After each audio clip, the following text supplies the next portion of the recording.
Hi friends, ఎలా ఉన్నారు? Friends, ఈరోజు మనం zero to hero part 3 day గురించి ఈరోజు ఎక్స్ప్లెనేషన్ చేస్తాను ఫ్రెండ్స్.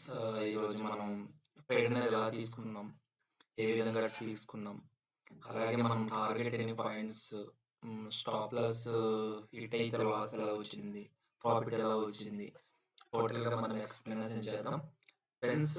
మనం అనుకున్నాం కదా, పార్ట్ 1 వీడియో చూసినట్లయితే మీకు ఇండికేటర్స్ గురించి క్లియర్గా మీకు అర్థమై ఉంటుంది. అక్కడ నేను ఏ విధంగా ఇండికేటర్ యూజ్ చేసి చేయాలి, మార్కెట్ ఎలా ఉన్నా పర్లేదు, బట్ మనకు ఇండికేటర్స్ ఉపయోగించి మనం ప్రాఫిట్ డైలీ ఎలా 20,000తో రోజు 1,000 రూపీస్ ప్రాఫిట్ ఎలా తీయాలి, 10,000తో 1,000 రూపీస్ ఎలా తీయాలి అనేది మీకు చెప్పాను కూడా ఆల్రెడీ ఫ్రెండ్స్. ఈ third day zero to hero trade 35 points gain today అనమాట. ఈరోజు 35 పాయింట్స్ అనేది రావడం జరిగింది.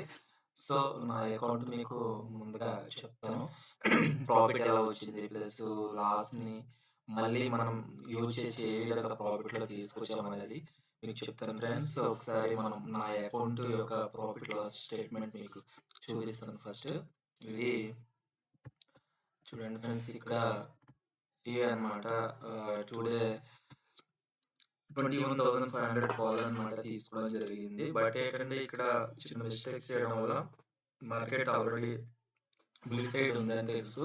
బట్ ఏంటంటే సడన్లీ మార్కెట్ అనేది డౌన్ సైడ్ అవుతుండడం వల్ల 1 lakh కదా తీసుకున్నాను. కాబట్టి నేను ఏం చేస్తానంటే ఇది ఆల్రెడీ 900 ప్రాఫిట్ అనమాట.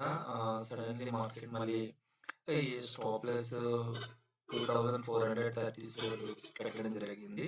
బట్ మనకు వస్తే హిట్ అవుతుంది, లేదనుకుంటే ప్రాఫిట్ వస్తుంది కదా అనేసి 2,437 రూపీస్ కల్లా నేను ఆర్డర్ అనేది స్టాప్ లాస్ అనేది హిట్ చేయించేసాను కంప్లీట్గా.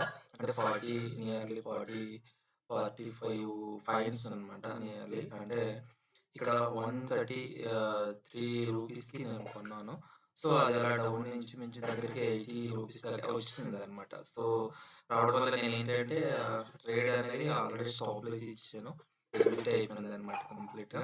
సో నేను ఆఫ్టర్ ఏం చేశానంటే ఇక్కడ మళ్ళీ అగైన్ 21,600 కాల్ అనమాట తీసుకున్నాను. తీసుకున్న తర్వాత ఇక్కడ నేను 45 రూపీస్లో 2 లాట్స్ అనమాట 100 క్వాంటిటీతో బై చేయడం జరిగింది. నాకు బై చేసినట్లయితే ఇక్కడ నాకు 4,500 అనేది ప్రాఫిట్ వచ్చింది. అంటే 35 పాయింట్స్ అనమాట నేను టార్గెట్ పెట్టుకున్నాను. స్టాప్ లాస్ అంటే మాక్సిమం ఒక 10 పాయింట్స్ స్టాప్ లాస్ పెట్టుకున్నాను. 35 పాయింట్స్ అనమాట నేను పెట్టుకున్నాను టార్గెట్. సో ఇక్కడ 4,000 అంటే ఇక్కడ 45 పాయింట్స్ అనమాట పెట్టుకున్నాను.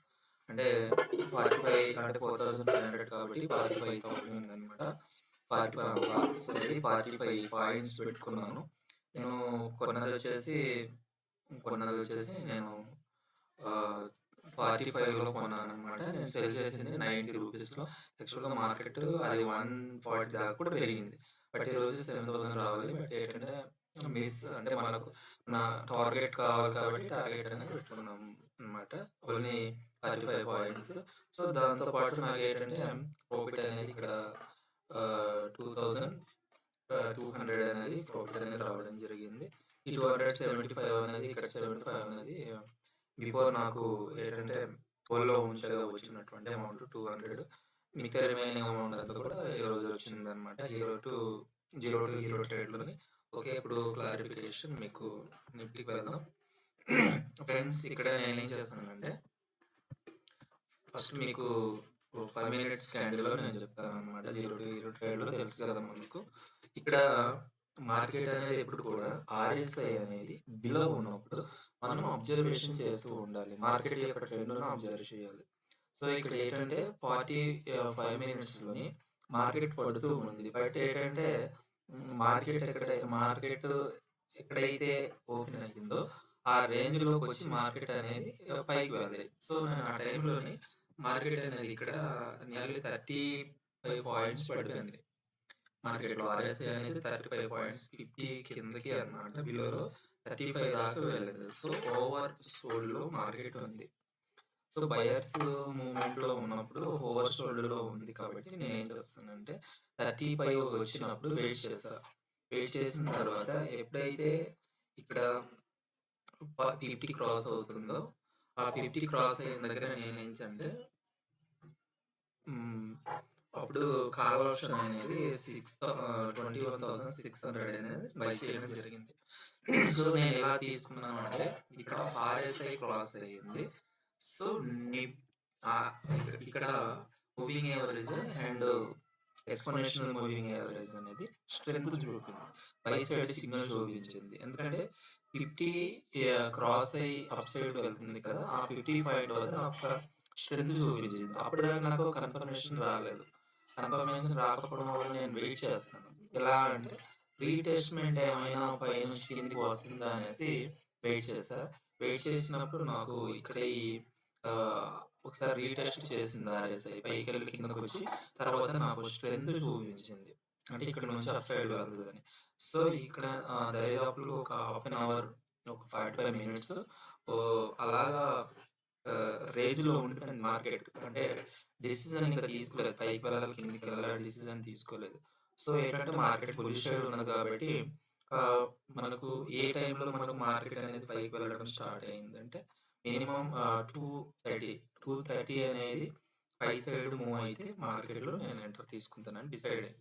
సో నేను ఏంటంటే రీటెస్ట్ ఇచ్చి మార్కెట్ సైడ్ వేలో మార్కెట్ ఒక రేంజ్‌లో ఉండి అప్ సైడ్ మూవ్‌మెంట్ ఇచ్చింది. సో నాకేంటంటే ఇక్కడ మూవింగ్ యావరేజ్ అనేది సిగ్నల్ ఇచ్చింది. ఈఎంఐ అనేది సిగ్నల్ ఇచ్చింది. సో ఆర్ఎస్ఐ అనేది స్ట్రెంత్ ఇచ్చింది నాకు.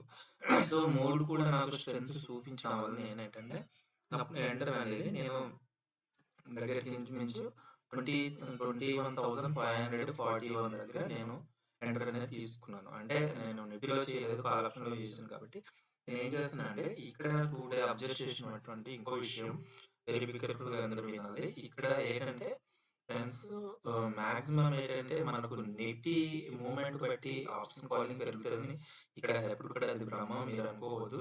టుడే నేను మొత్తం టోటల్‌గా అనాలిసిస్ చేస్తే ఎప్పుడైనా కాల్ ఆప్షన్ కాంట్రాక్ట్ అనేది ట్రేడింగ్ అవుతుంటే మాత్రమే పెరిగిన తర్వాత నిఫ్టీ తర్వాత పెరుగుతుంది.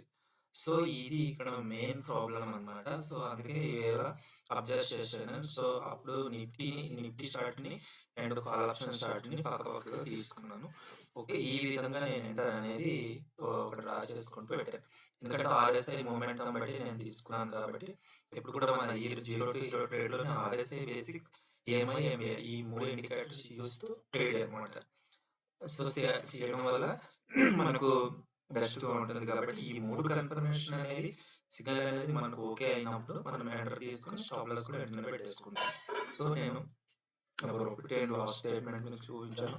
సో నిఫ్టీలో ఏ విధంగా ప్లాన్ చేసుకున్నానో ట్రేడింగ్‌కి RSI and exponential moving average and moving average. So ఇది మీకు అర్థమైంది.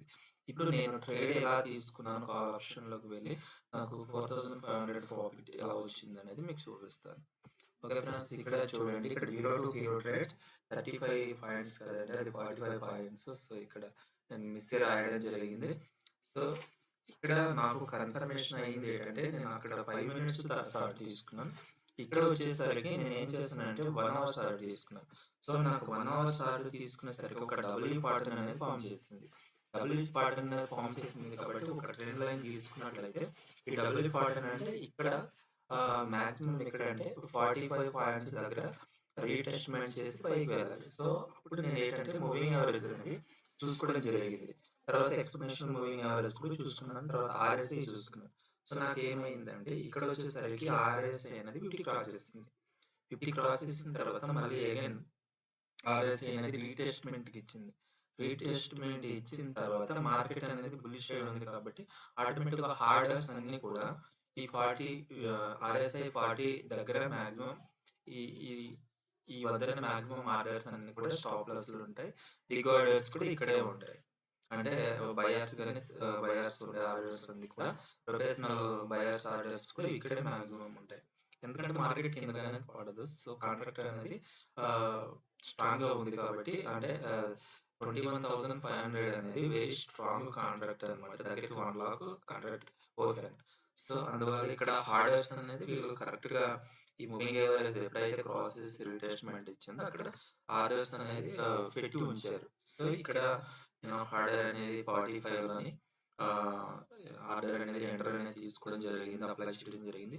స్టాప్ లాస్ 21 అంటే 26 పాయింట్స్ వద్ద స్టాప్ లాస్ పెట్టడం జరిగింది. టార్గెట్ అయితే 90 పెట్టడం జరిగింది, కానీ 40 దాకా కూడా వెళ్ళింది. సో ఫ్రెండ్స్ కాబట్టి 45 పాయింట్స్ అనేది రావడం జరిగింది. ఇక్కడ 35 రాంగ్. 0 to హీరో ట్రేడ్ లోని ఈ విధంగా మూవింగ్ యావరేజ్ షార్ట్ పార్ట్స్ కూడా యూజ్ చేయాలి. బట్ మనకి ఏంటంటే స్ట్రెంత్ కావాలి, రిలేటివ్ స్ట్రెంత్ ఇండెక్స్ ఆర్ఎస్ఏ యొక్క స్ట్రెంత్ ని మనం ఫైండ్ అవుట్ చేసి మనకు ఎంఏ కానీ ఈఎంఏ కానీ సిగ్నల్ ఇస్తూ ఆర్ఎస్ఐ స్ట్రెంత్ చూపించి ఒకవేళ 50 అబోవ్ వెళ్ళి రీటెస్ట్మెంట్ ఇచ్చిన తర్వాత స్టాప్ లాస్ పెట్టుకుని మనం ఆర్డర్ ఇస్తే మనకి ఇలాంటి ట్రేడ్స్ వస్తాయి friends. Okay, thank you very much friends. చూసిన వాళ్ళందరూ కూడా సబ్స్క్రైబ్ చేయాలి, చూస్తున్నారు కానీ ఛానల్ని డెవలప్మెంట్ చేయండి. ఇక్కడ చెప్తున్నాను నేను, నా అమౌంట్ అనేది ఓన్లీ 10,000 మాత్రమే, కానీ మనకు డైలీ 1,000 తీసుకోవచ్చు ఫ్రెండ్స్. మనం 2,000 గా 1,000 అనేది యాక్చువల్గా ఒక బెస్ట్ అనమాట. ఎందుకంటే ఒక లాడ్ తీసుకున్న 25 పాయింట్స్ వచ్చినట్లయితే 1,000. Okay friends, thank you very much. ఛానల్ని సబ్స్క్రైబ్ చేయండి, డెఫినెట్లీగా కూడా చేయండి. Okay, thank you very much friends. Thank you.